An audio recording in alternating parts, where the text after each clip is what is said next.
За надад хэд асуулт байна. За нэгдүгээрт энэ хөрөнгө оруулалтын ажлууд дээр дөрвөн ажил тухайлах юм бол өнөр бол хүнд хэлбэрийн хөгжлийн бэрхшээлтэй хүүхдийн төрөлцсөн асрамжийн газрын барилга байгууламжийн хөрөнгө оруулалт. Их хүүхдийн эрүүл мэндийн төвийн үндэсний төвийн их засвар, хавдар судлалын үндэсний төвийн их засвар гэд ингээд дөрвөн ажил 400-аас 1 тэрбум төгрөгөөр тус бүр төсөв төртгөнд буутсан байна.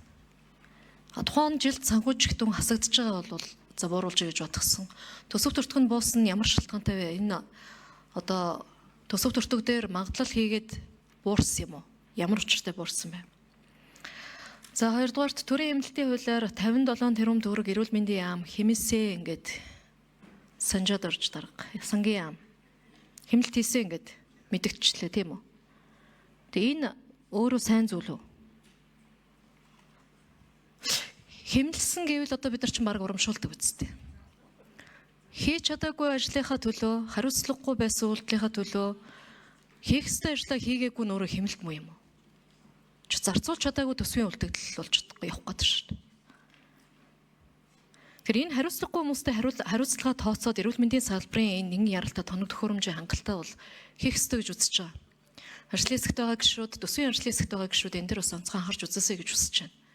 60 тэрбумаас 3 тэрбум төгрөг зарцуулаад 57 тэрбум төгрөг нь чи юу гэсэн үг вэ? Сая зүүмсийн жишээ гэдрэгч гишүүн аваа хэлж байна. Манай хойд бүс төр ч гэсэн эрүүл мэндийн сайд, эрүүл мэндийн яам өмнөх одоо мөксийн сайд асуудал тавиал ийм асуудлууд хүндрэлтэй байна гэж өнгөрсөн жил нийгмийн бодлогын байнгын орон дээр эрүүл мэндийн салбарын юмыг хасахгүй шүү гэж одоо тал талаасаа дайрч ажил хэдэн төгрөг тавилж авсан шүү дээ. Гэтэл одоо ерөөсө 3% зарцуулагдаад 5%-ийг л зарцуулсан шүү дээ үндсэндээ. Тийм хариуцлагагүй байж болохгүй л дээ. Тэгээ энийг хэмнэлт юм шиг яриад байж бас боломгүй байна. Сангийн яам. Энэ бол хэмнэлт биш шүү. За Монгол улсын төсвийн энэ 25 оны төсвийн тухай хуульд оруулах нэмэлт өөрчлөлт оруулах тухай хуулийн 15 дугаар зүйл орон нутагт олгох санхүүгийн дэмжлэгийг бууруулсан байгаа юм.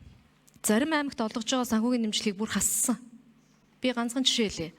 Булган аймаг 17.9 тэрбум төгрөгийн дэмжлэг авахаар өнгөрсөн жил төсөв батлагдаад энэ онд тэр дүнгээрээ төлөвлөлтөө хийгээ явсан. Сая энэ төсвийн тодтголоор бүгдийг хассан. Хасахтаа яасан гэхээр орон нутагтаа яриаггүйгээс болоод асуудал үүсэж байна. Сая ерөөсөө энэ хурал эхлэхийн өмнө Булган аймгийн цэцэг дарга надтай орж ирж уулзлаа.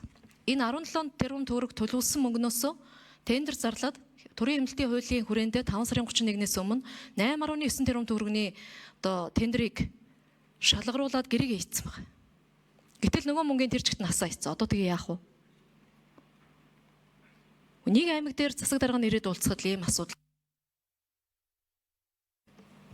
За 1 минут нэмэгдэл. Энд чинь тэгээ цаана нь ийм олон асуудлууд нөгөө хүндрэл дагуулж орж ирэх юм биш үсттэй. Одоо тэгээ энэ гэрээ хийцэн тендерийн асуудлыг яах ёстой юм бэ? Тендерийг шалгаруулад компанитайгаа гэрээ хийцэн төсвийн бүлээн татаад авцсан. Ядаад 8.9 тэрбумаа тавилж хамсан гэ орж ирж шүү дээ. Одоо 17.9 тэрбумаас. За дараагийн асуудал энэ хүүхэд хамгааллын ажилтнуудыг шинэ хууль батлагдаад өнгөрсөн оны 9 сараас эхлээ хэрэгжиж явж байгаа. За хүүхэд хамгааллын ажилтнууд энэ онд 25 оны 1 сарын 1-ээс эхлээд одоо томилогдоод ажиллаа хийх ёстой.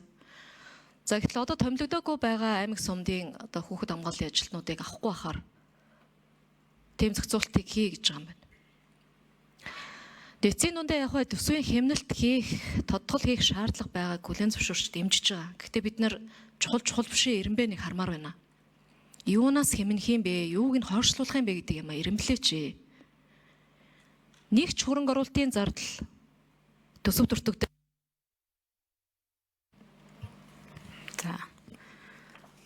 За Бакер сангийн амнаас Санжаад орж хамааглаад хариулаад 7 дугаар микрофон. За сангийн ам Санжаад орж за гишүүний асуултанд хариулъя. За төрийн эмнэлтийн тухай хуулийн 13.1-2 дээр болвол энэ 5 сарын 31 гэсэн хугацаанд заасан хугацаанд худалдаа авах ажиллагааг зохион байгуулж дуусгааг бол төсөл арга хэмжээний санхүүжилтийг төсвийн хэмнэлтэд тооцох гэсэд үг үсгэр байгаа.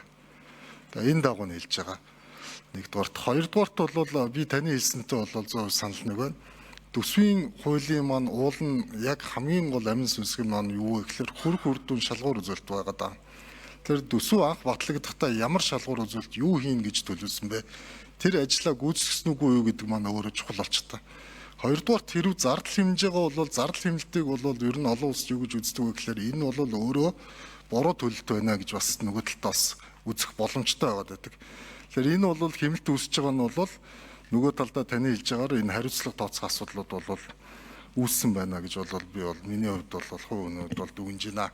За хоёр дахь асуудал нь бол энэ аймагуудын төсөвтэй холбоотой асуудал гэж байна. За 21 аймаг дээр бол яг ижил зарчим бол бариад явсан. За барьсан зарчим дээр бол энэ хасах зардлуудын хувьд бол хэрэгжиж эхэлж байгаа болон хэрэгжүүлж одоо эхлээгүй байгаа төсөл арга хэмжээнүүдийг бол бүгдийг нь 30-аас 50% бол бууруулсан.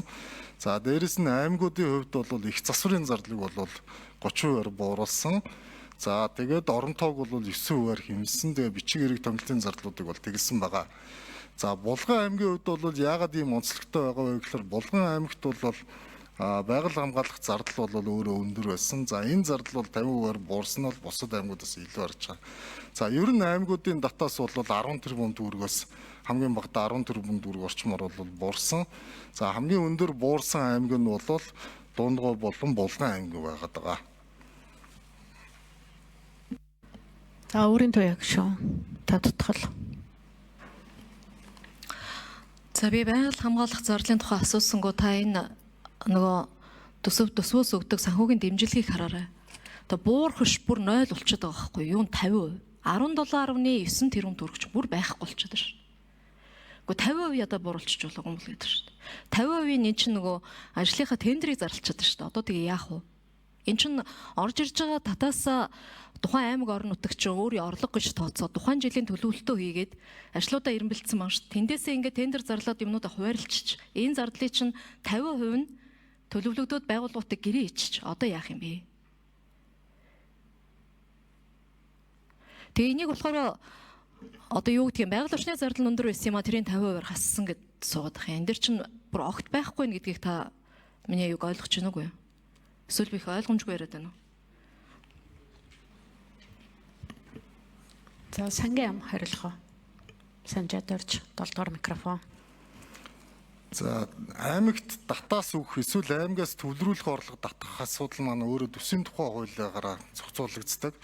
За аймгийн суурь зардал гэдгийг бол сангийн ам дээр бол тооцдог. Суурь зардал гэдэг дээр бол тухайн аймгийн тухайн одоо засаг захиргааны одоо тэр нэгжийн тухай хуулиар хүлээсэн үүргээ биелүүлэхэд ямар зарлууд шаардлагатай байна гэдгийг тооцдог. Нөгөө талдаа орлого нь бол тооцдог. За ингээд орлого зарлагын зөрүүнээс бол татаас авах уу эсвэл төвлөрүүлэх үү гэдэг энэ тооцоо маань гарч ирээд за энэ тооцоо маань өөрөө тухайн жилийнхэн төсвийн тухай хууль дээр бол хуульчлагдаад бол ингээд батлагддаг байгаа. Тэгэхээр тэр байгаль хамгааллын зардал нь бол хамаатай л да. Тухайн зардал нь бол тэр бусад одоо миний түрүүний хэлдэгсэн зарчмаар буюу төсөл арга хэмжээний зардлуудыг бид нар бол 50%-аар бууруулж байгаа. Бууруултан дээр бол буураад ороод ирчихэж байгаа учраас өөрөөр хэлбэл нийтдээ 5 тэрбумаар буураад ороод ирчихэж байгаа учраас бусад аймагаас бол илүү буурч харагдж байна. Бусад аймгийн хувьд бол ийм зардал бол байхгүй байгаа.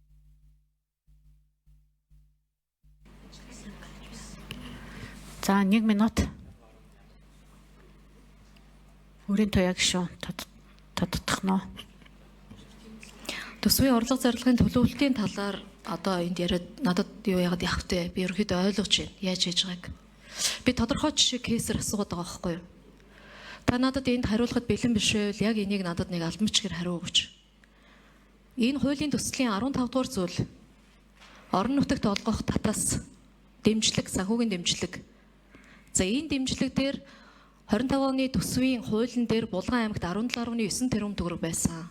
Бусад аймагуудыг та одоо таны хэлж байгаагаар доотлон 5 тэрбумаар дээдлэн том аймагуд дээр бол 20 тэрбум, 60 тэрбумыг төсөлсөн аймагуд дээр 40 болгоод бууруулсан байна л. Хамгийн өндөр дүнгээр 0 болчиход байгаа аймаг нь Булган аймаг дээр 17.9 тэрбумыг бүр 0 болгочлоо. За тэр байгаль орчны одоо хамгаалалт тэр байгаль хамгаалалттай холбоотой тэр зардал мардал нь одоо 5 тэрбум илүү байсан юм бол одоо 5 мавыг хасдаг юм байлгүй бодвол. Тэгээ яг энэ яагаад 0 болчихоо гэдэг дээр тэгээ энэ аймагаас санал авсан юм уу гэдэг дээр албан бичгээр хариу өгч.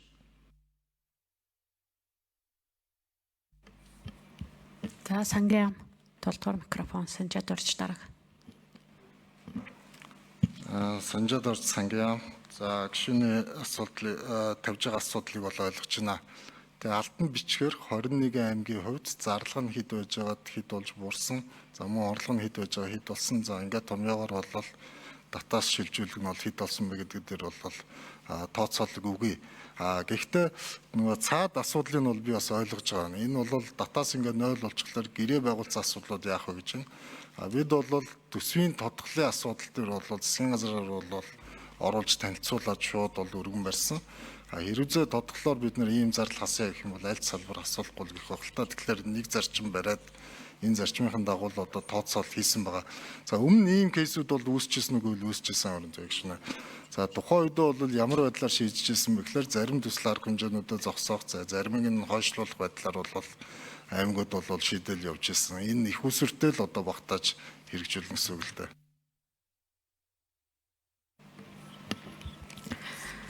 За